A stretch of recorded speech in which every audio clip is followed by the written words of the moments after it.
Diqqətlə qulaq asın, xahiş edirəm. Səslə biraz. Biz iki salak bulamıyorduk, öne kadar rap'e bakı bir gece bulamıyordu. El ki bula bir batı, gel ki bula bir batı. Gömüyor meydandan atın ege, gladyatör rap. Koymuşum vaktinde easy, olmadı belkeden bak ne easy. Kırıp takacağım bir güme makine easy. Bu da bilmeyecek bak giden easy.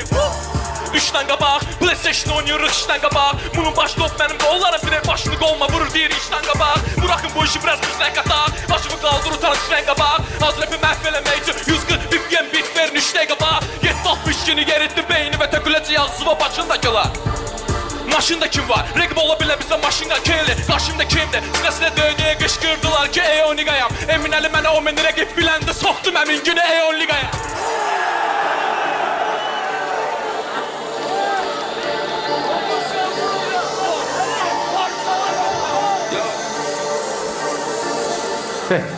Soktum əmin günü Eon Liga'ya ki seviye farkı var ortada, hora çıkanlar yarısı emrimdeydi. Bilen bilir ki ilk defa Eon Liga My Control'un terkibindeydi. O vaxt anlamak için elemedim bu işi, düşünmezdim bugün dinleyici ne diye. 2015'te kekeleme türeşi generalı verdim bularcı ne diye. Eşit veramadım beklendi.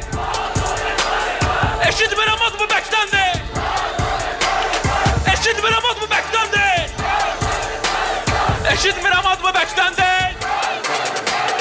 Ayak asır deme rematizm olur, hepinin hayalları yen alt üst olur. Milyon bakış sahip pul kazandırır, kazandıramayma. Biz 600 dolar mevzunu uzatacağım, satmayacağım. Yapona söz verdim, satmayacağım. Öyleyse bu betile dikkatle kulak asın, ben ola beslesleyeceğim, azca paslayabız, bence sürücüyem. Hepisi arkada sen işindi. Sen klo, bence dövüşçüyem, öldürme benim ama güldürmeyi sen işindi. Hepi əskerdirsə Yaponla bakı, o men takla düşəcək əvvəl axı. Bakı betile bana bakı, ala bölgüdəsin rap bana bakı. O men Yapon hepi üçü birden gelsin, toy vereceğim bugün ben üçünün de dersin. Bu kimin de dersin, değiştirip de dersin.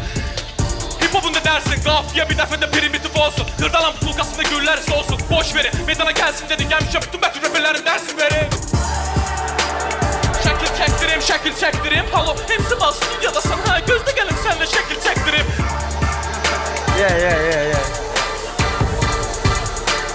Gözde gelin senle şekil çektireyim. Az rapli görüş, yadı ve gelir rapi benimle freestyle demeyi istiydin. NATO seni bölmeye bastılar, gördüğüm yegane gangsteridin. Yadı basalım sana Eon Liga'nı, setle battle'da bize diss atmıştın. Üstüme gelmişti o menilik kanı, başlarına yıktım rap attı bina, sildirtti. Sildirttiği bunu bildirmedi. Yaponun da battle'ını bir dinledi. Yalan uduzda ağladı, gözyaş döktü. Hiç kese bunu biz bildirmedi.